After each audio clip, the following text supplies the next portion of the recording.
ஓம் சாந்தி. எல்லோரும் குஷியாக இருக்கிறீங்களா? 1/8/2026 சக்கர முரளி பாபா சொல்கிறாங்க, இனிமையான குழந்தைகளே, மற்றவங்களை பற்றிய வீணான சிந்தனையை விட்டுட்டு உங்களுக்கு நன்மை செய்யுங்க இல்லையா?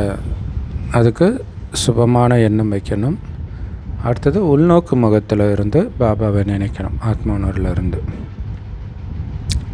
ஸோ நீங்கள் தங்கம் போல் ஆகி மற்றவர்களையும் தங்கம் போல் ஆகிறதுக்கான வழியை சொல்லுங்கள்.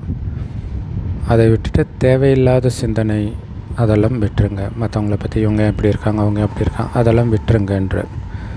அதுக்கு தான் முற்றுப்புள்ளி வைக்க சொல்கிறார். ஏன்னா அதை நினைக்கிறதுனால நம்முடைய வருமானம் காணாமல் போயிடும். கேள்வி: அசரீரி ஆகிறதுக்கான பயிற்சியை யார் நிரந்தரமாக பண்ணிகிட்டு இருக்கிறாங்களோ அவங்களுடைய அடையாளங்களை சொல்லுங்கள். ஸோ அப்படி அசரீரி பயிற்சி, அதாவது நான் உடல் இல்லை வெறும் ஆத்மா அப்படின்ற பயிற்சியிலே இருக்கிறவங்க கஷ்டப்பட்டு வலுக்கட்டாயமாக கர்மேந்திரியத்தை வசப்படுத்த வேண்டிய அவசியம் கிடையாது. தானாகவே கர்மேந்திரியங்கள் குளிர்ந்துடும் ஆத்மான்ற உணர்விலே நிலை பெற்று இருக்கும்போது.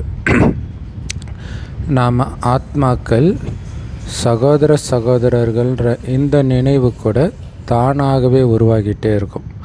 ஆத்மான்ற அந்த உணர்வில் நிலை பெறும் பொழுது இல்லை அந்த சகோதர உணர்வும் இருக்கும்.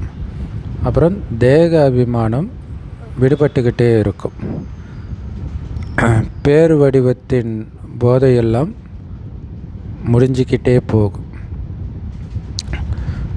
மற்றவர்களுடைய நினைவே வராது. ஸோ இதுதான் அசரீரி பயிற்சி பண்ணுறவங்களுடைய அடையாளம். கர்மேந்திரியங்களின் வசமாக மாட்டாங்க. ஸோ பிறருடைய ஈர்ப்பு, காமம் இதிலெல்லாம் சிக்க மாட்டாங்க. ஏன்னா சகோதர உணர்வு இயல்பாகவே இருந்துக்கிட்டே இருக்கும். தேக அபிமானமும் விடுபடுது. அதனால் பேரு வடிவத்தின் போதையில் சிக்கிக்க மாட்டாங்க. இன்னும் சொல்லப்போனால் மற்றவங்களோட நினைவே வராதுன்றார். ஸோ அந்த மாதிரி நிலையை நம்ம அடையணும். பாடல்: நீ அன்பு கடலாக இருக்கிறாய். ஓம் சாந்தி. ஸோ மற்றவங்க நினைவே வராமல் இருக்கணுன்றது நம்மளுடைய லட்சியம் இல்லையா? பாபா தவிர அந்த நினைவும் வரக்கூடாது. ஸோ அதுக்கு ஃபஸ்ட்டு ஸ்டெப் என்னது? ஆத்மான்ற உணர்வில் இருக்கணும். ஸோ இதோடைய நினைவு தான் கோயிலில் கற்பூரத்தை கொளுத்துவாங்க இல்லை? முதல்ல அங்கே போனோடனே கற்பூரத்தை கொளுத்துவாங்க. நான் ஆத்மானு கொளுத்துறது. பாடல்: நீ அன்பு கடலாக இருக்கிறாய். ஓம் சாந்தி. பாபா அன்பு கடல் தான். ஆனால் அன்பு கடல் மட்டும் இல்லை, ஞானக்கடலாகவும் இருக்கிறார். தூய்மை கடலாக, சுகக்கடலாக இருக்கிறார். ஸோ குறிப்பாக ஞானக்கடல். ஞானம் மற்றும் அஞ்ஞானம்னு ரெண்டு இருக்குது. ஞானத்தை பகல்னும் அஞ்ஞானத்தை இரவுனும் சொல்கிறோம். ஸோ ஞானம்ன்ற வார்த்தை தான் நல்ல வார்த்தை, அஞ்ஞானன்றது கெட்ட வார்த்தை. அரை கல்பம் ஞானத்துடைய பலனை அனுபவிக்கிறோம் சத்தியுக திரேதாயுகத்தில். அடுத்த அரை கல்பம் அஞ்ஞானத்தின் பலனைத்தான் அனுபவிக்கிறோம். அதான் துக்கம். அஞ்ஞானத்துடைய பலனே என்ன? துக்கம் தான். கடைசியில் துக்கத்தில் இட்டாந்து விட்டுரும். ஸோ அதனால தான் அந்த பக்கமே திரும்பாதீங்கன்றார். அந்த மயக்க நிலையே வேண்டாம். முதல்ல சுகத்தை கொடுக்குற மாதிரி கடைசியில் துக்கத்தை கண்டிப்பாக கொடுத்தே தீரும். அதில் டவுட்டே வேண்டாம். ஸோ ஞானத்தின் பலன் சுகம்.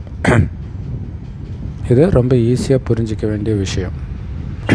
ஸோ இப்போ கூட நம்ம துக்கம் அனுபவம் ஆகுதுனாலே அஞ்ஞானத்தில் இருக்கிறோன்னு அர்த்தம் இல்லையா? அஞ்ஞானமான ஏதோ ஒரு காரியம் பண்ணுறோம் அப்படின்னு அர்த்தம். இது ஈஸியாக புரிஞ்சிக்கக்கூடிய விஷயந்தான். ஸோ ஞானத்தை பகல்னும் அஞ்ஞானத்தை இரவுனும் சொல்கிறோம். அதனால தான் பாபா எல்லோரும் காரிருளில் இருக்கிறாங்கன்றார், அஞ்ஞானத்தில் இருக்கிறதுனால. இப்போ நீங்கள் வெளிச்சத்துக்கு வந்துட்டீங்கன்றதுடைய அர்த்தம் என்ன? நீங்கள் ஞானத்துக்கு வந்துட்டீங்க. ஆனால் இது யாருக்குமே தெரியாது. ஞானம்னு எதை சொல்கிறாங்க, அஞ்ஞானம்னு எதை சொல்கிறாங்க, எதுவுமே அவங்களுக்கு தெரியாது. ஏன்னா இது எல்லையற்ற விஷயம் இல்லையா? அவங்கவுங்க மத புஸ்தகத்தை ஞானம்னு சொல்லுவாங்க. ஆனால் அது கிடையாது. அது எல்லாமே பக்தி தான். கடவுளே கொடுக்கறது மட்டும்தான் ஞானம் அப்படின்னு நாம் எல்லோருக்கும் புரிய வைக்கிறோம். ஞானத்தின் மூலமாக தான் நீங்கள் பூஜைக்குரியவராக ஆகுறீங்க. பூஜைக்குரியவர்களாக ஆகிட்டீங்க அப்படின்னா என்னென்ன கோயில்கள் இருக்குதோ, பூஜைக்கான சாதனங்கள் இருக்குதோ எல்லாத்தையும் நீங்கள் தெரிஞ்சுக்குவீங்கன்றார். சூப்பர் இல்லையா? ஞானத்தின் மூலமாக பூஜைக்குரியவர் ஆகிறோம். பூஜைக்குரியவர் ஆகிட்டாலே உங்களுக்கு எல்லாத்தையும் பற்றிய ரகசியமும் தெரிஞ்சிடும்ன்றார். கோயில் பூஜைக்காக என்னென்னலாம் யூஸ் பண்ணுறாங்க, அதாவது பக்திக்காக எல்லாமே தெரிஞ்சுக்கிறீங்க. இதெல்லாம் நினைவு சின்னம் தான் அப்படின்னும் தெரிஞ்சுக்கிறீங்க. அதோடைய வரலாறும் தெரிஞ்சுக்கிறீங்க. யார் பூஜை பண்ணுறதுக்காக போகிறாங்களோ அவங்க அதை தெரிஞ்சுக்கிறது கிடையாது இல்லையா? பூஜைக்கு தகுந்தவருக்கு தான் அது தெரியும், பூஜாரிக்கு தெரியாது. நான் பூஜையை பக்தின்னு சொல்கிறோம். பக்தியின் பலனை கொடுக்கறதுக்காக பகவான் பக்தர்களை சந்திக்க வேண்டி இருக்குது. சந்திக்காமல் பலனை கொடுக்க முடியாது. ஏன்னா பக்தியின் பலன் ஞானம். ஞானத்தின் மூலமாக தான் சொர்க்கம் கிடைக்கிது. ஸோ அப்போ இது எவ்வளோ சந்தோஷமான விஷயம். நேரடியாக பகவானே நம்மளை பூஜாரியிலேருந்து பூஜைக்குரியவராக ஆக்குறாருன்னா சாதாரண விஷயமா? பூஜைக்குரியவர்கள் சத்தியுகத்திலும் பூஜாரிகள் கலியுகத்திலும் இருக்கிறாங்க. கரெக்டாக சொல்லணும்னா சத்தியுகத்தில் பூஜைக்குரியவர்களாக இருந்தவர்களே தான் கலியுகத்தில் பூஜாரிகளாக மாறிடுறோம். ஸோ இன்றைக்கி என்ன இருக்குது, நாளைக்கு என்ன ஆகும் அப்படிங்கிறதுலாம் இப்போ நமக்கு தெரியும். முக்கால ஞானமாக கண்டிப்பாக விநாசம் நடக்க தான் போகுது. எப்போ வேணாலும் நடக்கலாம். அதுக்காக ஏற்பாடுகள் நடந்துகிட்டு இருக்கிறதையும் பார்க்குறோம். நிறைய இயற்கை ஆபத்துகள் நடக்கும் அப்படின்னு பாடப்பட்டு இருக்குது. ஸோ உள்நாட்டு யுத்தம் மற்றும் இயற்கை ஆபத்துகள் இதை ஈஸ்வரிய ஆபத்துகள்னு சொல்ல மாட்டாங்க. இல்லை, உள்நாட்டு கலவரத்தை கடவுள் பண்ணுறாருன்னா சொல்லுவோம். ஆனால் இயற்கை சீற்றத்தை அப்படி சொல்கிறாங்க. ஆனால் உண்மையில் அதுக்கும் கடவுளுக்கும் சம்மந்தம் கிடையாது. ஆனால் இதெல்லாம் நாடகத்தில் பதிவாகி இருக்குது இல்லையா? யுத்தத்திற்கான விஷயம், உள்நாட்டு கலவரத்துக்கான விஷயம், இப்போயே நம்ம அதுக்கான விதையெல்லாம் பார்க்குறோம். ஆனால் இது எல்லாமே நாடகத்தில் நிச்சயிக்கப்பட்டிருக்கு. அதனால் யார் மீதும் நம்ம குற்றமும் சொல்ல முடியாது. ஸோ இயற்கை சேதங்கள் எல்லாமே வரப்போகுது. ஏன்னா உலகம் விநாசமாகிறதுக்கு இது எல்லாமே உதவி பண்ணும். ஏவுகணையினால் வெடிகுண்டு மழை பொழியும்ன்றார். இது 1969க்கு முன்னாடி வந்த முரளி. இன்றைக்கி எல்லா இடத்துலையும் ஏவுகணையை வச்சு தான் சண்டையே நடக்குது, நம்ம பார்க்குறோம் இல்லையா? பட்டினினால் இறந்து போவாங்க. யுத்தம் நடக்கிற எல்லா இடங்கள்லையும் இது நடக்குது. இது இல்லாமல் சாப்பாடு கிடைக்காம சில இடங்கள், சோமாலியா போன்ற இடங்கள்லையும் பட்டினினால் இறக்குறாங்க. அதே மாதிரி நிலநடுக்கம்லாம் வரப்போகுது, அதுவும் வந்துட்டு இருக்கிறத நாம் பார்க்குறோம். ஸோ இதன் மூலமாகத்தான் விநாசம் நடக்க போகுது இல்லையா? ஒன்று வெடிகுண்டு மழை, இன்னொன்று நிலநடுக்கம் போன்ற இயற்கை சீற்றம், அப்புறம் பட்டினினால் இறக்கிறது, பஞ்சம்.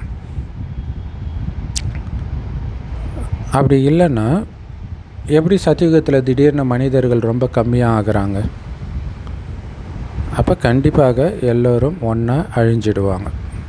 அதனால தான் சத்தியுகத்தில் மக்கள் தொகை கம்மியாக இருக்குது. ஸோ இந்த உடம்புன்றது ஒரு ட்ரெஸ்ஸு மாதிரி நமக்கு இல்லை, இது எல்லாமே சுத்தம் செய்யப்படும். அப்படின்னு அர்த்தம், இந்த பழைய உடம்பு இதுக்கு பதிலாக நமக்கு புது உடம்பு கிடைக்கிதுன்னு அர்த்தம். இந்த உடம்பையே புதுசாக மாற்றுறாருன்னு அர்த்தம் கிடையாது. ஏன்னா சங்கர் பற்றி அப்படி தப்பாக புரிஞ்சுக்கிறாங்க. இது எல்லையற்ற மிகப்பெரிய இயக்கம். இதை கரெக்டாக சொல்லணுன்னா ஆடைகள் சுத்தம் செய்யப்படுதுன்றது உடம்பு கூட கிடையாது, அது ஆத்மாவை சொல்கிறது. ஆத்மா தூய்மையாச்சுன்னா தானாகவே தூய்மையான உடல் கிடைக்கும். அசுத்த துணியை சுத்தம் செஞ்சதாக பாடப்பட்டு இருக்குது இல்லையா? கடவுளே வண்ணனாக வந்தார் அப்படின்லாம் பாடப்பட்டு இருக்குது இல்லையா? இது வந்து துணியின் விஷயம் கிடையாது. கடவுள் என்ன துணி துவைக்கிறதுக்காக வராரு? இது சரீரத்தின் விஷயம் அல்லது ஆத்மாவின் விஷயம். ஆத்மாக்களை யோக பலத்தினால சுத்தம் செய்யணும் இல்லையா? ஆத்மா சுத்தமாகும்போது தான் பஞ்ச தத்துவம் சுத்தமாகும்.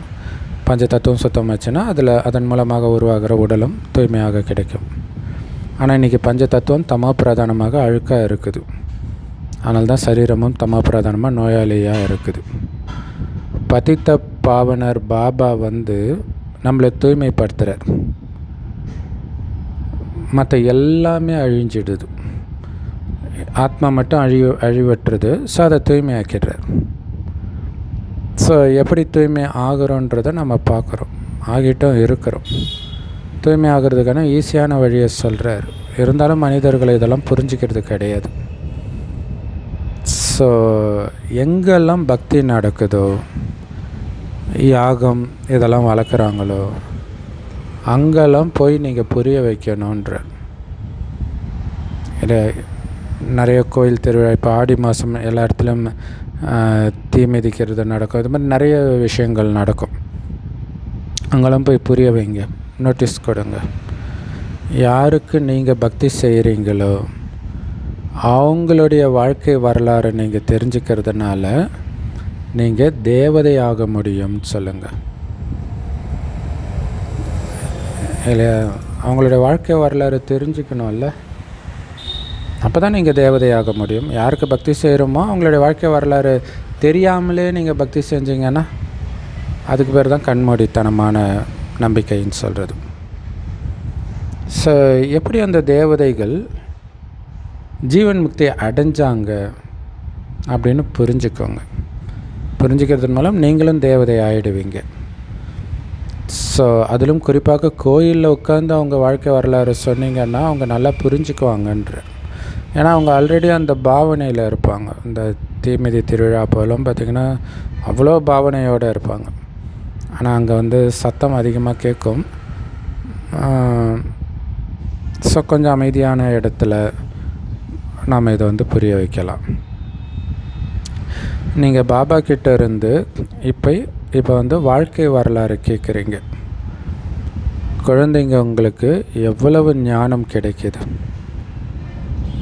பரமபிதா பரமாத்மாவுடைய வாழ்க்கை வரலாறை யாருமே தெரிஞ்சுக்கலை.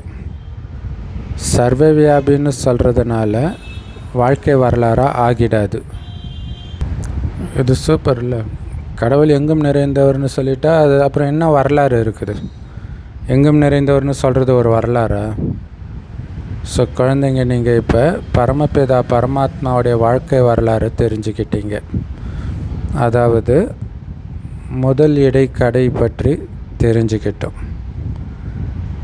இந்த நேரத்தை ஆரம்பம்னு சொல்லுவாங்க இல்லையா? ஆதியில் வார்த்தை இருந்தது அப்படின்னு தானே பைபிள் ஆரம்பிக்குது. ஸோ அப்போ அந்த ஆதி இப்போ தான் ஆரம்பம். இந்த நேரத்தில் தான் பாபா வந்து நம்மளை தூய்மையாக்குறார், தூய்மையற்றவர்களாக இருந்த நம்மளை. பிறகு கல்பத்தின் மத்தியில், அதாவது துவாபர யுகத்தில் பக்தியின் பாகம் தொடங்குது. பாபா சொல்கிறாரு, இந்த நேரத்தில் தான் நான் வந்து புது உலகத்தை ஸ்தாபனை பண்ணுறேன், உங்கள் மூலமாக ஸ்தாபனை பண்ண வைக்கிறேன். ஸோ அதனால் செய்பவராகவும் செய்விப்பவராகவும் இருக்கிறேன். இதை வந்து பிரேரணை செய்கிறது, தூண்டுதல் கொடுக்கறதுன்னு சொல்ல மாட்டாங்க. பாபாவே நேரடியாக வந்து செய்கிறார். பாபா வந்து, அதாவது சிவபாபா வந்து பிரம்மா பாபாவின் கர்மேந்திரியங்களை பயன்படுத்தி செய்கிறார். ஸோ இதில் பிரேரணை என்னுடைய விஷயம் என்ன இருக்குது? செய்பவர் செய்விப்பவர்னால் கண்டிப்பாக நேரில் இருந்து தான் செய்விப்பார்.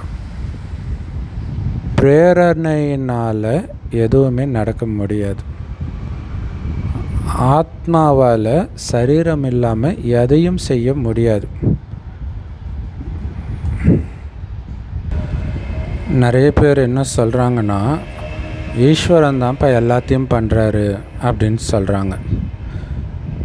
பாபா நீங்கள் பிரேரணை செய்யுங்க, என் கணவருடைய புத்தியை மாற்றிடுங்க அப்படின்னு சொல்கிறாங்க.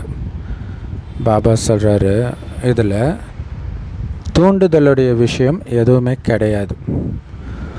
அப்படி மேலேருந்தே அவர் தூண்டுதல் பண்ணுறாருன்னா சிவஜெயந்தி எதுக்கு கொண்டாடுறீங்க? அவர் வந்திருக்கிறாருன்றதுனால தானே சிவஜெயந்தி கொண்டாடுறீங்க. வருவது எதுக்கு? ஞானத்தை கொடுக்கறதுக்காக. ஒருவேளை தூண்டுதல் மூலமாக காரியம் நடக்கும்னா பிறகு அவர் இங்கே வர வேண்டிய அவசியமே கிடையாது. அதனால் முதல்ல ஈஸ்வரன் என்ன பொருளாக இருக்கிறார் இதை புரிய வைக்கணும். ஏன்னா யாருக்குமே இது தெரியாது. தெரியாதனால்தான் எது நடந்தாலும் கடவுள் தான் பண்ணுறாருன்னு சொல்லிடுறாங்க. ஈஸ்வரனுடைய தூண்டுதல்னால தான் அனைத்தும் நடக்குது. அவன் அசைந்தால் அசையும் அகிலம் எல்லாம் இப்படிலாம் சொல்லிடுறாங்க. நிராகார பகவான் தூண்டுதல் மூலமாக என்ன செய்ய முடியும்? ஏன்னா அவரோ செய்பவர் செய்விப்பவராக இருக்கிறார். அவர் வழி சொல்கிறார். கர்மேந்திரியங்கள் மூலமாக முரளி சொல்கிறார் இல்லை, முரளியில் தான் வழி சொல்கிறார். ஸோ அதுக்கு கண்டிப்பாக கர்மேந்திரியங்களின் ஆதாரத்தை அவர் எடுக்க வேண்டியது இருக்குது. இல்லாட்டினா எப்படி முரளி சொல்ல முடியும்? ஏன்னா அவர் ஞானக்கடல்னால் அந்த ஞானத்தை சொல்கிறதுக்கு வாய் வேணும் தானே. அவரோ நிராகாரர், உடம்பு கிடையாது. அப்போ இன்னொருத்தருடைய உடம்பை எடுக்க வேண்டி இருக்குது. ஸோ அப்படி பிரம்மாவுடைய உடலை எடுத்து தான் குழந்தைங்களுக்கு முழு உலகத்துடைய முதல் இடை கடை பற்றி பாபா புரிய வைக்கிறார். முழு ஞானமும் நமக்கு கிடைச்சிடுச்சு. ஏன்னா ஞானம் இல்லாமல் முக்தியும் அடைய முடியாது, ஜீவன் முக்தியும் அடைய முடியாதுன்னு நம்ம புரிஞ்சுக்கிறோம். அஞ்ஞானத்துலேயுமே அப்படி தான் புரிஞ்சுக்கிறாங்க, ஞானம் வந்துடுச்சா அப்படின்ட்டு. ஆனால் ஞானத்தை யார் கொடுக்கறது? அஞ்ஞான மார்க்கத்துக்கும் ஞான மார்க்கத்துக்கும் இடையில் வித்தியாசம் பார்த்துருக்குறீங்க தானே. விஞ்ஞானம்னும் சொல்கிறாங்க. அஞ்ஞானம்னா இருள். மற்றபடி ஞானம் மற்றும் விஞ்ஞானத்தை நாம் முக்தி, ஜீவன் முக்தின்னு சொல்லலாம். இல்லை, ஏன்னா விஞ்ஞானம்ன்றது ஞானம் சத்தத்தின் மூலமாக தான் கொடுக்க முடியும். ஸோ விஞ்ஞானம்ன்றது சத்தத்தை கடந்த நிலை, அதுதான் முக்தி. ஸோ அதனால தான் ஞானம் விஞ்ஞானத்தை முக்தி, ஜீவன் முக்தின்னு சொல்லலாம். உங்களுக்கு இப்போ தூய்மை அடையிறதுக்கான ஞானம் கிடைக்கிது. அதே மாதிரி சுயதர்சன சக்கரதாரியாகவும் ஆகுறீங்க. ஸோ இதை யாராவது கேட்டாங்கன்னா ஆச்சரியப்படுவாங்க. என்னது, நீங்கள் தான் சுதர்சன சக்கரதாரியா, நீங்கள் தூய்மை ஆகிட்டுருக்கிறீங்களா அப்படின்னு ஆச்சரியப்படுவாங்க. ஸோ ஆத்மா இப்போ ஞானத்தை சிவபாபா கிட்டேருந்து அடையுது. அப்போ இந்த ஞானத்தின் சமஸ்காரத்தை கண்டிப்பாக எடுத்துகிட்டு போகும் தானே அப்படின்னு கேட்பாங்க. மனுஷன்லேருந்து தேவதை ஆகுறீங்கன்னா ஞானம் இருக்கணும்.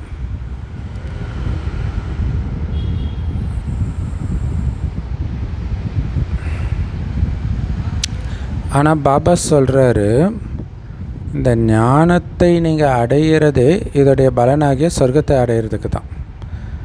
அந்த சொர்க்கத்தை அடைந்த பிறகு ஞானத்தின் அவசியம் என்ன? இல்லை, இப்போ முயற்சி பண்ணுறது சொர்க்கத்துக்கு போகிறதுக்கு. சொர்க்கத்துக்கு போன பிறகு இது தேவை கிடையாது. சத்தியுகம் என்பதே குழந்தைகளாகிய உங்களுக்கு கிடைக்கிற பலன். அதுதான் பலன், ஞானத்தின் பலன். ஸோ இந்த விஷயத்தெல்லாம் கேட்டாலே அவங்க ஆச்சரியப்படுவாங்க. இந்த ஞானம் ஏன் பரம்பரையாக வரல? ஏன்னா நிறைய பேர் இது ஒரு ஃபேஷன் இல்லையா, எங்கள் மதம் வந்து 1000 வருஷம் முன்னாடி 2000 வருஷம் முன்னாடி தோன்றி இருக்குது, நீங்கள் என்ன இப்போ தானே வந்தீங்க அப்படின்வாங்க. ஏன் உங்கள் ஞானம் வந்து பரம்பரையாக வரல? அதுக்கு பாபா சொல்கிறாரு, இந்த ஞானம் மறைஞ்சிடுது, சத்தியுகத்தில் மறைஞ்சிடுது. பகல் வந்துட்டால் பிறகு இருள் இருக்காது தானே? இல்லை, பகல் வந்துட்டாலே இருள் இருக்காது. அதனால் ஞானத்தின் தேவை அங்கே கிடையாது. இல்லை, விடிஞ்சதுக்கப்புறம் லைட்டு எதுக்கு? விடிகிற வரைக்கும் லைட்டு போட்டுட்டு இருப்போம். அங்கே விடிஞ்சிடுச்சு, அந்த விடியலை நோக்கி நாம் போகிறோம். ஸோ இதெல்லாம் புரிஞ்சுக்கணும், நீங்களும் புரிஞ்சுக்கணும், மற்றவங்களுக்கும் புரிய வைக்கணும். ஸோ இதை வந்து யார் வேணாலும் டக்குன்னு புரிய வைக்க முடியும். சிவபாபா வந்து பாரதத்தில் தான் வரார், சும்மா வரல, குழந்தைங்களுக்கு பரிசு எடுத்துகிட்டு வரார், பக்தியின் பலனை கொடுக்கறதுக்காக வரார். ஆனால் எப்படி வராரு? குப்தமாக வரார். அவர் கொடுக்குற பரிசும் இப்போ குப்தமாக தான் இருக்குது. இப்போ எனக்கு கண்ணு முன்னாடி சொர்க்கமாக தெரியுது, ஆனால் அந்த சொர்க்கம் தான் பக்தியின் பலன். அப்போ அந்த சொர்க்கத்தை நீங்கள் அடையணும்னா கண்டிப்பாக இந்த பழைய உலகம் அழியணும். ஸோ அதற்கான அறிகுறிகளை நம்ம பார்க்குறோம் இல்லையா? உலக அழிவுக்கான அறிகுறிகள் தொடர்ந்து நடந்துகிட்டு இருக்கிறத பார்க்குறோம். ஸோ நீங்களும் கேட்டுக்கிட்டே இருப்பீங்க, இங்கே அழியுது, இங்கே அழியுதுன்ட்டு. இங்கே இயற்கை சீற்றம், இங்கே யுத்தம், இப்படியெல்லாம். ஸோ ஒரு பில்டிங்கில் எங்கேயோ ஒரு சின்ன தீப்பொறி வருதுன்னா 1 மணி நேரம் 2 மணி நேரத்தில் முழு கட்டடமும் எரிஞ்சு சாம்பல் ஆகிடும் இல்லையா? ஃபயர் ஆக்சிடெண்ட்லாம் அப்படி தான் கடன்னு காலியாக்கி விட்டுரும், ஒரு ஊரையே காலி பண்ணிவிடும். ஸோ அந்த மாதிரி தான் இந்த ஞானத்தின் பொறி வரும் பொழுது உலக அழிவும் ஸ்டார்ட் ஆகிடும். இது ஒன்றும் புது விஷயம் கிடையாது.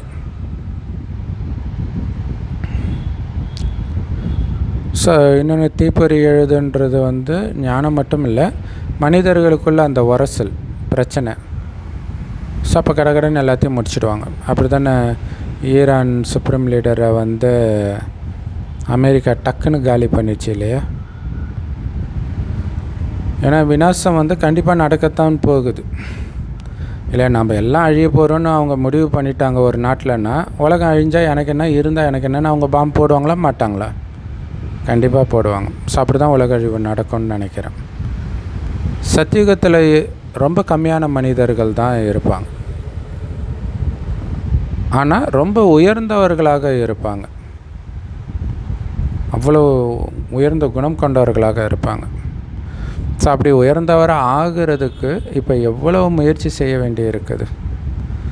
உயர்ந்தவராக ஆக விடுதா மாயா? மூக்கை ஒரேடியாக பிடிச்சிக்குது.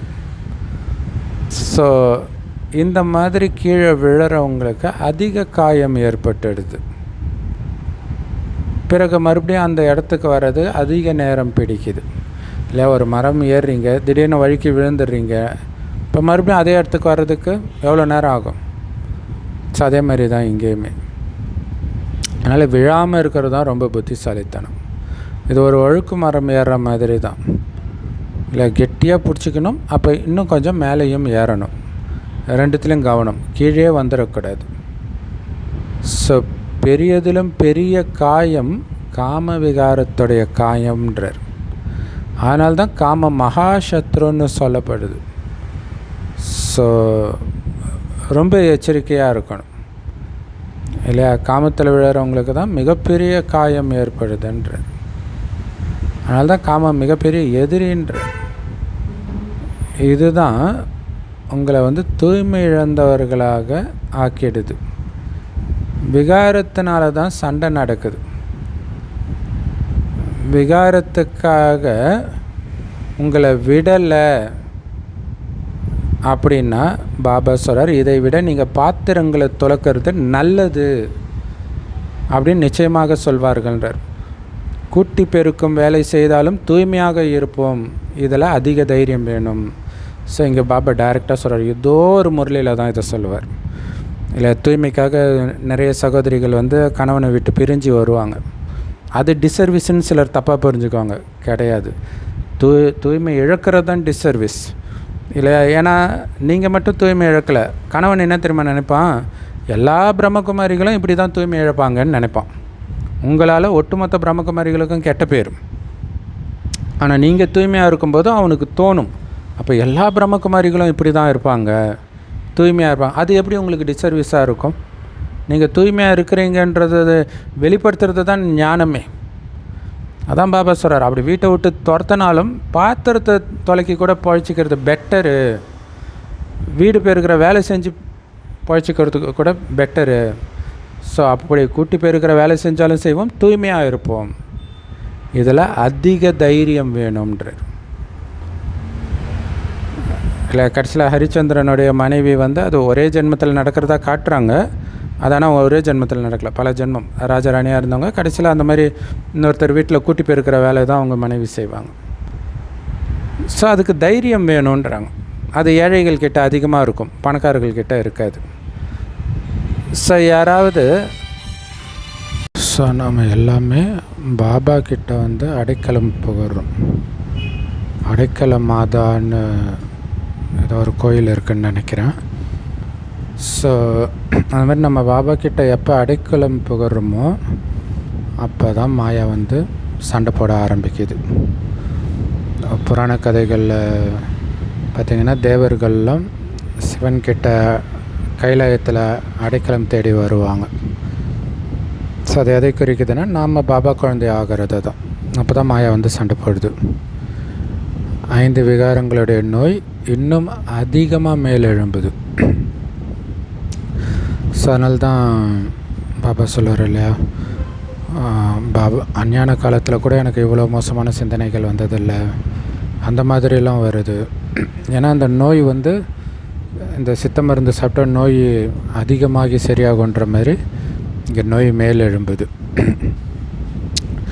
ஸோ அதனால் முதல்ல பக்கா நிச்சய புத்தி இருக்கணும், அது ரொம்ப முக்கியம் இல்லை. இங்கே நிச்சய புத்திக்கு தான் ஒரு டெஸ்ட் பேப்பரும் சந்தேக புத்தி வந்து போயிடுவாங்க அல்லது மாயையிடம் விழுந்துருவாங்க.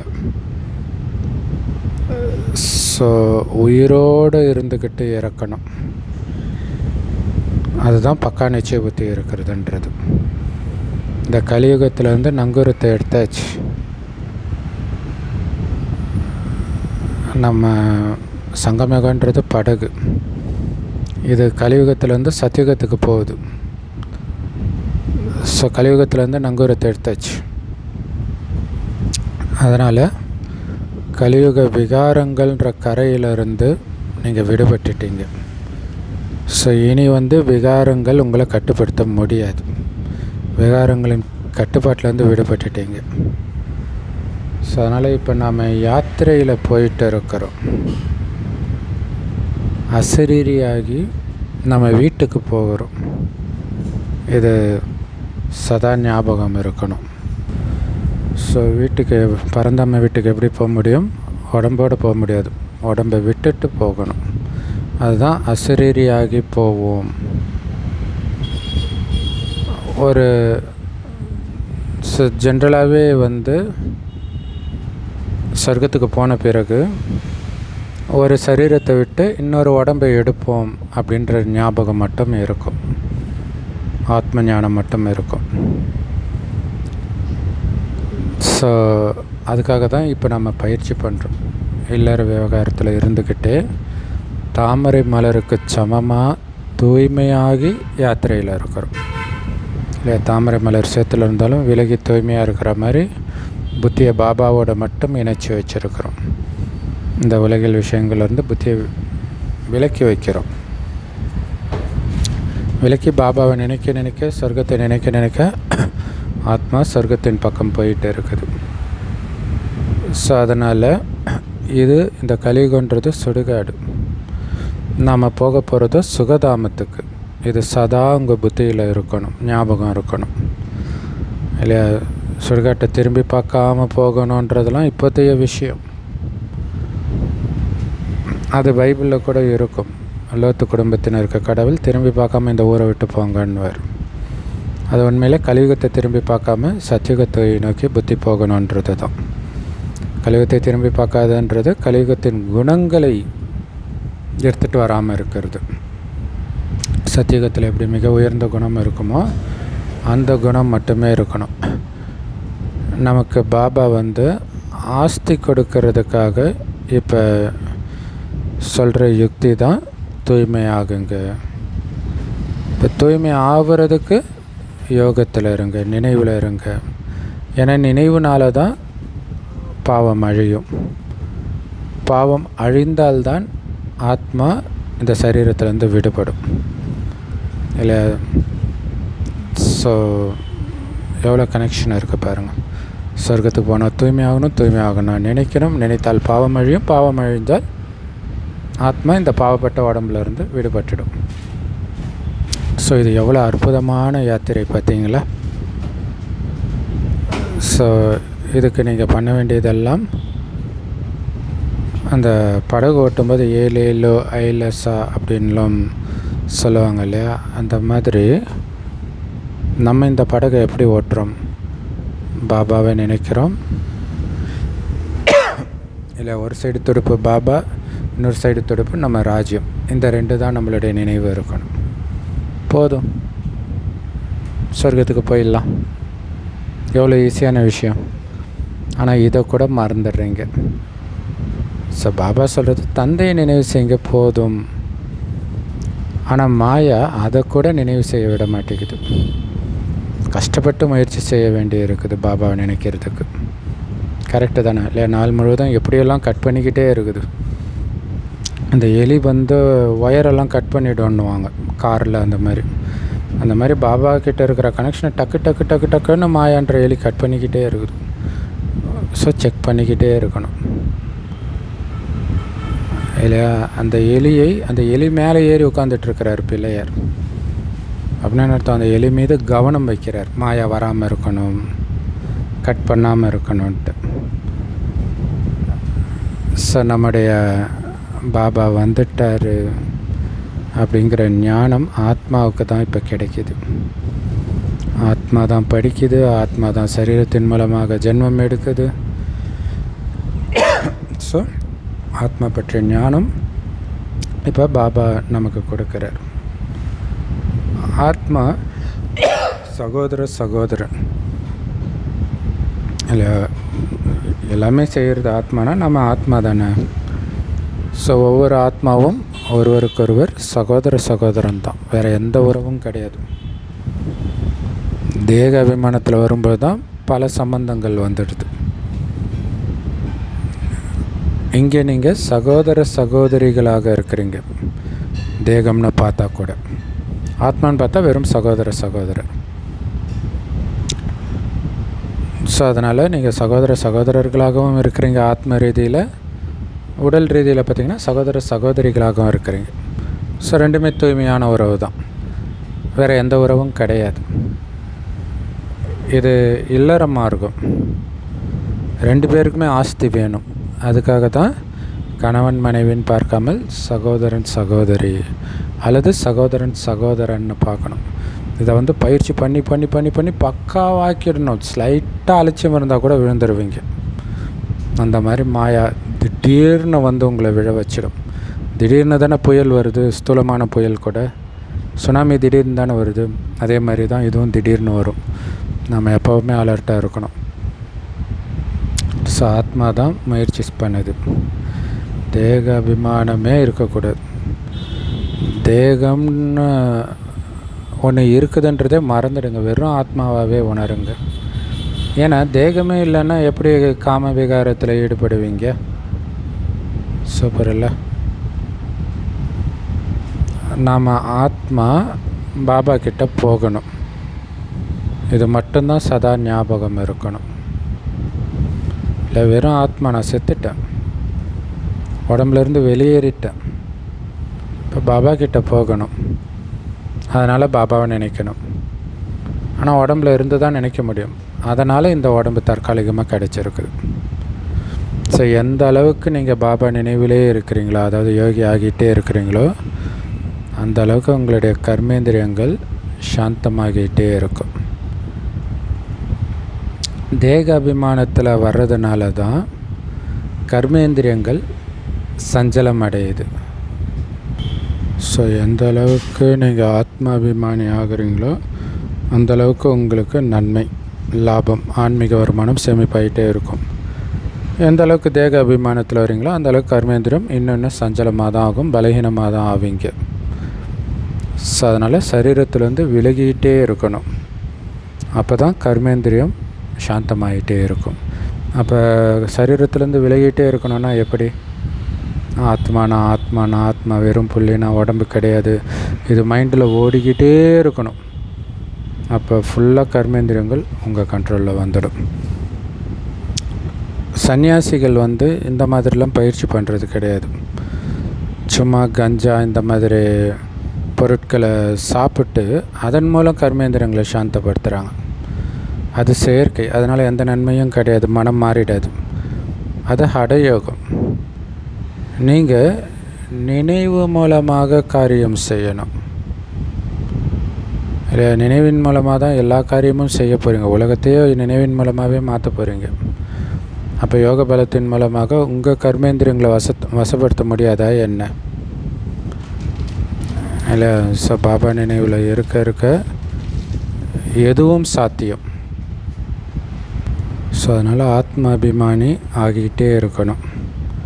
எந்தளவுக்கு ஆத்மாபிமானி ஆகிறீங்களோ அந்தளவுக்கு கர்மேந்திரியங்கள் சாந்தமாகிட்டே இருக்கும். ஸோ இதையே வேறு வார்த்தையில், எந்த அளவுக்கு சரீரத்திலேருந்து விலகிட்டே இருக்கிறீங்களோ அந்தளவுக்கு கர்மேந்திரியங்கள் சாந்தமாகும்னார். ஸோ ரெண்டுமே ஒரே அர்த்தம் தான், ஆனால் ரொம்ப முயற்சி பண்ணணும் அதுக்கு. ஸோ இதனால் கிடைக்கிற பலனும் மிக உயர்ந்த பலன் இல்லையா? உலகத்தின் எஜமானராகிறீங்க யோக பலத்தின் மூலமாக. ஸோ யோக பலத்தின் மூலமாக கர்மேந்திரியங்களை வெற்றி அடைகிறீங்க, அதன் மூலம் உலகத்தின் எஜமானராகிறீங்க. ஸோ உங்களுக்கு யோக பலம் இருக்குதான்னு எப்படி தெரியும்? கர்மேந்திரியங்கள் உங்கள் கண்ட்ரோலில் இருக்குதான்றதை வச்சு தான் தெரியும். ஸோ கர்மேந்திரியங்கள் உங்கள் கண்ட்ரோலில் இருக்குதா அப்படிங்கிறது தான் அங்கே மகாபாரதத்தில் அடிக்கடி போட்டி வைக்கிறதா காட்டுறாங்க. உங்கள் கண்ட்ரோலில் கர்மேந்திரியம் இருக்குதா அப்படின்ட்டு. ஸோ அதனால தான் பாரதத்துடைய யோகம் புகழ்பெற்றதாக இருக்குது. ஏன்னா இந்த யோகத்தின் மூலமாக தான் நீங்கள் மனிதனிலிருந்து தேவதையாக ஆகிறீங்க. தூய்மையற்ற நிலையிலிருந்து தூய்மையானவர்களாக ஆகிறீங்க. பிரஜைகள் கூட அங்கே சொர்க்கவாசியாக தானே இருப்பாங்க. யோக பலத்தினால தான் நீங்கள் சொர்க்கவாசி ஆகிறீங்க. தேக பலத்தினால யாரும் சொர்க்கவாசி ஆக முடியாது இல்லையா? தேக பலத்தினால ஒன்றுமே பண்ண முடியாது. யோக பலத்தினால தான் சொர்க்கவாசி ஆக முடியும். ஸோ அதுக்கு அதிக முயற்சியெல்லாம் பண்ண தேவையில்லை. ஜஸ்ட்டு பாபா நினைக்கணும், அவ்வளோதான். இன்னும் சொன்னால் குமாரிகளுக்கும் முயற்சியே தேவையில்லைன்ற மாதிரி தான்ற இல்லை. விகாரத்தில் அவங்க விழலை, அதுலேருந்து வெளில வர்றதுக்கு முயற்சி பண்ணுறதுக்கு. அவங்க சுதந்திரமாக வேறு இருக்கிறாங்க. அதனால் பந்தனத்திலேருந்து வெளில வர்றதுக்கும் அவங்க முயற்சி பண்ண தேவையில்லை. விகாரத்தில் விழுந்துட்டாங்கன்னா பெரிய சிக்கலாகிடுது, பஞ்சாயத்தாகிடுது. ஸோ அதனால் குமாரியாக இருக்கிறது நல்லது இல்லையா? திருமணமான பிறகு பாபா குழந்தையானா பெரிய பிரச்சனையெல்லாம் வருது. குமாரியாக இருக்கும்போது எந்த பிரச்சனையும் கிடையாது. அப்படி இல்லைன்னா அதர்குமாரின்ற பேர் வந்துடும் இல்லையா? குமாரிங்கிறது தான் கெத்து. அதனால் பாபா சொல்கிறார், யுகலா கூட ஏன் ஆகணும் இல்லையா? திருமணமாகி நான் தூய்மையாக இருக்கிறேன்னா அது கூட ஏன்றார். குமாரியாக சுதந்திரமாகவே இருங்களான்றார். ஏன்னா இதில் கூட பேர் வடிவத்தின் நஷா ஏறிடுது. அதனால தான் யுகல் ஆயிடுறாங்க, திருமணம் பண்ணிக்கிறாங்க பேர் வடிவத்தில் சிக்கி. பாபா சொல்கிறார், இது மூர்க்கத்தனம். ஏன்னா யுகலான பிறகு தூய்மையாக இருக்கணும்னா ரொம்ப ரொம்ப அதிக தைரியம் வேணும் இல்லையா? வீட்டை விட்டு துரத்துவாங்க, சொத்து இல்லைன்னுவாங்க. அதுக்கு எவ்வளோ தைரியம் வேணும்? எதுக்கு ஓனானை எடுத்து இடுப்பில் கட்டுவானே, அப்புறம் குத்துது குடையுதுன்ட்டு கத்துவானே இல்லையா? இப்போ இப்போ விகாரத்தில் விழாமல் இருந்துட்டா, கல்யாணமே பண்ணாமல் இருந்துட்டா இந்த பிரச்சனையே இல்லையே அப்படின்னு சொல்கிறார். ஸோ ஞானத்தின் முதிர்ச்சியும் வேணும். யுகலான பிறகு தூய்மையாக இருக்கணும்னா தைரியமும் அதிகமாக இருக்கணும், ஞானத்தின் முதிர்ச்சியும் வேணும். ஸோ நிறைய பேர் தைரியம் வைக்கிறாங்க, ஆனால் காமம்ன்ற நெருப்பின் ஜுவாலை வந்துடுச்சுன்னா விளையாட்டு முடிஞ்சிடுச்சு. இல்லை, பஞ்சு நெருப்பும் ஒன்றா இருக்க முடியாது, பற்றிக்கணுவாங்களே, விளையாட்டு முடிஞ்சிடுச்சுன்றார். அதனால தான் பாபா சொல்கிறார், குமாரிகள் ரொம்ப உத்தமமானவர்கள் அதர்குமாரிகளை விட. அதனால் அதர்குமாரி ஆகிறதுக்கான சிந்தனை கூட ஏன் வைக்கணுன்றார். கல்யாணம் பண்ணிக்கலாமான்ற எண்ணம் கூட ஏன் வைக்கணுன்றார். கல்யாணம் பண்ணாதீங்கன்றத விட பண்ணலாமான்ற எண்ணம் கூட ஏன் வரக்கூடாதுன்றார். ஏன்னா குமாரிகளுக்கு அவ்வளோ நல்ல பேர் இருக்குது. கரெக்டு தானே, இல்லையா? பால பிரம்மச்சாரியாக இருக்கிறாங்க. பால பிரம்மச்சாரியாக இருக்கிறது ரொம்ப ரொம்ப நல்லது. அதனால தான் சக்தி இருக்கும். மற்ற யாருடைய நினைவும் வராது, இல்லை, யாரோடவும் தங்களுடைய புத்தி இணைச்சிக்கலையே. திருமணமாகும்போது கணவன், மாமியார், குழந்தை, நாத்தனார், அப்படியே உறவுகள் போய்கிட்டே இருக்கும். அங்கே தொல்லைப்படுத்தினாங்கன்னா உடனே பெற்றோர்கள் வீட்டு நினைவு வாட்டி வதைக்கும். ஆனால் திருமணமே ஆகலைன்னா சுதந்திரம், சக்திசாலியாக இருப்பாங்க, யாருடைய நினைவும் வராது. ஸோ அதனால் பாபா சொல்கிறார், தைரியம் இருந்தால் ஆகி காட்டுங்க அந்த மாதிரி. ஆனால் முயற்சி தேவைப்படுது.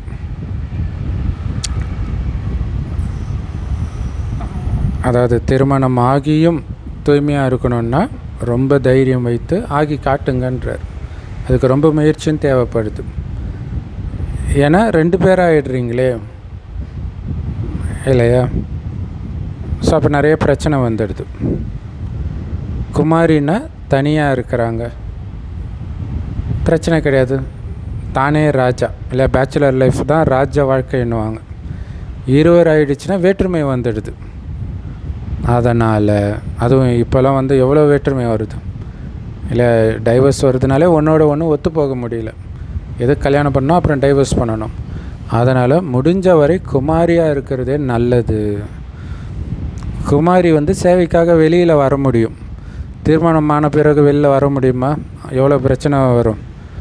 ஸோ பந்தனத்தில் வர்றதுனால பந்தனம் அதிகமாகிடும், இல்லை? கணவனுக்கு சமைச்சு போடணும், குழந்தைய சமைச்சு போடணும், வேலைக்கு வேறு போகிறாங்க, நிறைய பந்தனம் ஆகிடுது. இதே தனியாக இருந்தாங்கன்னா நிறைய அந்த சேவை இல்லாத நாள் மட்டும் வேலைக்கு போனாலே போதும். ஏன்னா தனியாளுக்கு என்ன செலவாகிட போகுது, இல்லையா? ஸோ அதனால் எதுக்கு உங்கள் புத்தியை சிக்க வைக்கிற அளவுக்கு வலையை நீங்களே பின்னிக்கணுன்றார். செம்ம பவர்ஃபுல்லான முறையில், இல்லையா? ஸோ அந்த மாதிரி வலையில் சிக்கிக்கிறது சரி கிடையாது. ஸோ அதனால் இந்த ஞானம் குமாரிகளுக்கு ரொம்ப ரொம்ப நல்லது. ஸோ அந்த மாதிரி குமாரிகள் நல்ல பேரையும் வெளிப்படுத்தி இருக்கிறாங்க. அதனால தான் கண்ணையான்ற பேர் பாடப்படுது. குமாரியாக இருக்கிறது ரொம்ப ரொம்ப நல்லது. ஏன்னா அவங்களுக்கு இந்த ஞானத்தை தாரணை பண்ணுறது ரொம்ப ஈஸி. மாணவ வாழ்க்கை தூய்மையான வாழ்க்கையாகவும் இருக்குது. இந்த ஜென்ரலாகவே பிரம்மச்சாரியாக இருக்கும்போது தான் படிப்பாங்க, இல்லை? சின்ன வயசில் தான் படிக்கிறாங்க, அப்போ பிரம்மச்சாரியாக தானே இருக்கிறாங்க. ஸோ இப்போ நமக்கு மாணவ வாழ்க்கை, அப்போ பிரம்மச்சாரியாக தானே இருக்கணும். ஏன்னா அப்போ தான் புத்தி புத்துணர்ச்சியோடு இருக்கும். இல்லாட்டினா ஒரு மந்த நிலையிலே, மயக்க நிலையிலே, கவலை நிலையிலே இருக்கும். குமார்கள் பீஷ்ம பிதாமகர் மாதிரி ஆகணுன்ற, இல்லை? பீஷ்ம பிதாமகர் உயிரே போனாலும் நான் திருமணம் பண்ணிக்க மாட்டேன்னு இருப்பார், அந்த கொடுத்த வாக்கை மீற மாட்டேன்ட்டு. அந்த மாதிரி ஆகணுன்ற. ஸோ கல்பத்துக்கு முன்னாடி கூட அந்த மாதிரி இருந்திருக்கிறீங்க. அதனால தான் உங்களுடைய நினைவு சின்னமாக தில்வாடா கோயில் உருவாகி இருக்குது. இப்போ பாபா குழந்தைங்களுக்கு கட்டளை கொடுக்கிறார், என்னை நினைவு செய்யுங்கன்ட்டு. மற்ற எல்லா விஷயங்களையும் விட்டுட்டு நீங்கள் உங்களுக்கு நன்மை செஞ்சுக்கோங்க. அப்படின்னா என்ன அர்த்தம்? என் ஒருவனை மட்டும் நினைவு செய்யுங்க. அதில் தான் நமக்கு நன்மை இருக்குது இல்லையா? பாபாவை மட்டும் நினைவு செய்கிறதுனால. அதனால் மற்ற விஷயத்தெல்லாம் விட்டுருங்க. இது என்னாச்சு, அது என்னாச்சு, அது நமக்கு தேவையில்லை. பாபாவை நினைக்க வருமானம். வேறு எதை நினைத்தாலும் நமக்கு நஷ்டம்தான். ஸோ மறதினால் தவறு ஏற்பட்டுருது இல்லையா? பாபாவை நினைக்கலை, பாபாவை மறக்கிறீங்கன்னா விகாரத்தில் விழுந்துருவீங்க. குழந்தைங்க கீழே விழுந்துடுறாங்க. அதனால் பாபா சொல்கிறாரு, வீண் சிந்தனையெல்லாம் விட்டுட்டு உங்களுக்கு நீங்கள் நன்மை செஞ்சுக்கிட்டே இருங்க. அதாவது பாபாவை நினைவு செஞ்சுக்கிட்டே இருங்க. மற்ற சிந்தனைகளிலே போக வேண்டான்ற. அப்போ நீங்கள் தங்கம் மாதிரி ஆகிடுவீங்கன்ற. இல்லை, பாபா நினைவில் மட்டும் அழுகிருந்தால் தங்கம் மாதிரி ஆகிடுவீங்கன்ற. மற்றவங்களுக்கும் தங்கம் மாதிரி ஆகிறதுக்கான வழியை சொல்லுங்கள். ஏன்னா சதோபிரதானம் ஆகிறதுக்கு ஒரே ஒரு உபாயம்தான், தூய்மையாகிறது. பாபாவை நினைத்து தூய்மையாகிறது. தூய்மையாகாமல் முக்தி தாமம் யாரும் போக முடியாது. ஸோ தூய்மையாகிறதுக்கான யுக்தியோ ஒன்று தான் இருக்குது, அவருடைய நினைவு தான். அப்போ தான் அந்தமதி சோகதி ஆகும் இல்லை? அவருடைய நினைவிலே இருந்தால் தான் கடைசி நேரத்திலும் அந்த நினைவு வரும், அதற்கேற்ற பதவி கிடைக்கும். அதனால் மற்றவங்களை பற்றி வீணான விஷயத்தை பேசுகிறதெல்லாம் விட்டுடுங்க. இல்லைன்னா உங்களுக்கு நீங்களே நஷ்டம் செஞ்சுக்கிறீங்க. பாபா சாபம் கொடுக்கலை இல்லையா? பாபா ஒன்றும் சாபம் கொடுக்கறதில்ல. குழந்த நல்லா இருக்கணும்னு தான் அவர் நினைக்கிறார். ஆனால் நீங்கள் வீண் விஷயத்தை பேசுனீங்கன்னா நஷ்டம் தானே வரும். பாபா நினைக்க முடியாதுல்ல, ஏதோ ஒரு வேலை தானே செய்ய முடியும். ஸ்ரீமத் படி நடக்கலைன்னா தனக்குத்தானே சாபம் கொடுத்துக்கிறாங்க. நல்லது. ஸோ ஸ்ரீமத் எது? பாபா சொல்கிற ஒவ்வொரு விஷயமும் ஸ்ரீமத்து தான். ஸோ அதில் இன்றைக்கி வீணான விஷயத்தெல்லாம் பேசி நேரத்தை வீணாக்காதீங்க. பாபாவை சதா நினைவு பண்ணிக்கிட்டே இருங்க அப்படின்னு சொல்கிறார். நல்லது. அற்புதமான முரளி கொடுத்த இனிமையிலும் இனிமையான அன்பான தாய் தந்தை பாப்தாதாவுக்கு அன்பு நினைவுகள் மற்றும் காலை வணக்கம். பாபா சொல்கிறாங்க, பாபா மேலே அசைக்க முடியாத நிச்சய புத்தியுடையவராகி உயிரோடு இருந்துக்கிட்டு இந்த பழைய உலகத்தில் இருந்து இறக்கணும். அதாவது உங்களுடைய நங்கூரத்தை எடுத்துடணும் இல்லையா? இந்த விகார உலகத்துலேருந்து உங்களுடைய புத்தியை நீக்கிடணும். பாபா கொடுக்குற ஒவ்வொரு கட்டளையும் அப்படியே ஃபாலோ பண்ணணும். அதன் மூலமாக தான் உங்களுக்கு நீங்களே நன்மை செஞ்சுக்க முடியும். ஸோ மற்றவங்களை பற்றி தேவையில்லாத சிந்தனையெல்லாம் விட்டுட்டு உங்கள் புத்தியை தூய்மையான தங்கமாக ஆக்கிக்கணும். ஸோ மற்றவர்களை பற்றி வீண் பேச்சுகளில் உங்களுடைய நேரத்தை வீணாக்கக்கூடாது இல்லை? அந்த நேரத்தில் பாபாவை நினைவு செய்தால், சேவை செஞ்சால் எவ்வளோ லாபம். மற்றவங்களை பற்றி பேசுனீங்கன்னா அப்படியே பேசிக்கிட்டே நல்லாவே இருக்கும். ஆனால் அவ்வளோதான், முடிஞ்சு போச்சு டைம். அது ஒரு மாயா. உங்கள் நேரத்தை வீணாக்கிறது தான் மாயாவுடைய அல்டிமேட் எய்ம். அதை புரிஞ்சுக்கணும். அது விகாரத்தின் மூலமாகவும் வீணாக்கும், வீண் எண்ணத்தின் மூலமாகவும், வீண் விஷயத்தின் மூலமாகவும் வீணாக்கும். ஸோ அதனால் யோக பலத்தின் மூலமாக உங்களுடைய கர்மேந்திரியங்களை சாந்தமானதாக, குளிர்ச்சியானதாக ஆக்கிக்கணும். வரதானம், உங்களுடைய வெற்றி அல்லது சாதனையை நிச்சயம் அப்படின்னு புரிஞ்சுக்கிட்டு சதா கவலையின்றி இருக்கக்கூடிய நிச்சய புத்தி உடையவர் ஆகுங்கள். அதுக்கு விளக்கம்,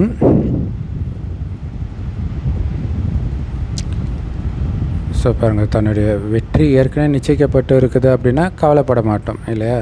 ஸோ அந்த மாதிரி நிச்சய புத்தி உடையவர் ஆகணும். அதுக்கு விளக்கம், எப்போவுமே பாபா மேலேயும் சுய பாத்திரத்தின் மீதும், அதாவது உங்களுடைய நாடகத்தின் பாகத்தின் மீதும் மற்றும் நாடகத்தின் ஒவ்வொரு நொடியின் காட்சியின் மீதும் 100% நிச்சய புத்தி உடைய குழந்தைங்களுடைய வெற்றி அல்லது சாதனை உறுதி செய்யப்பட்டிருக்குதுன்றார்.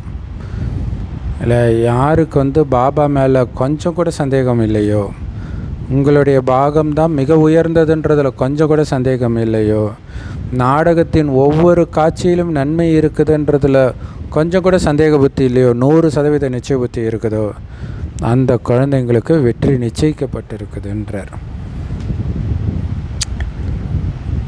ஸோ அதனால் கண்டிப்பாக அவங்க வெற்றி அடைவாங்கன்றது தெரிஞ்சதுனால அவங்க எப்போவுமே கவலை இல்லாமல் இருக்கிறாங்க இல்லை, எல்லாமே வெற்றியின் பக்கம்தான் அழைச்சிட்டு போகுது.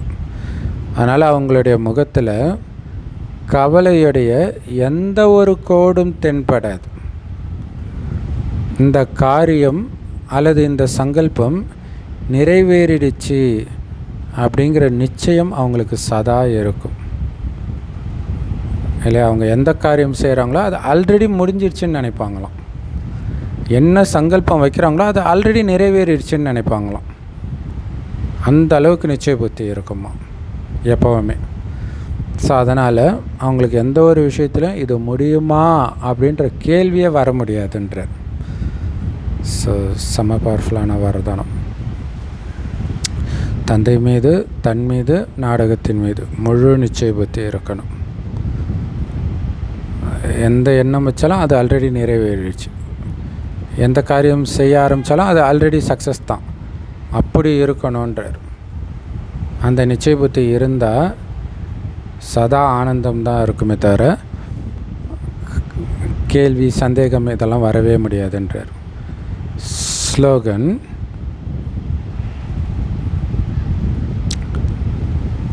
கேட்பதிலும் சொல்வதிலும் பாவனை மற்றும் உணர்வை மாற்றிவிடுவது,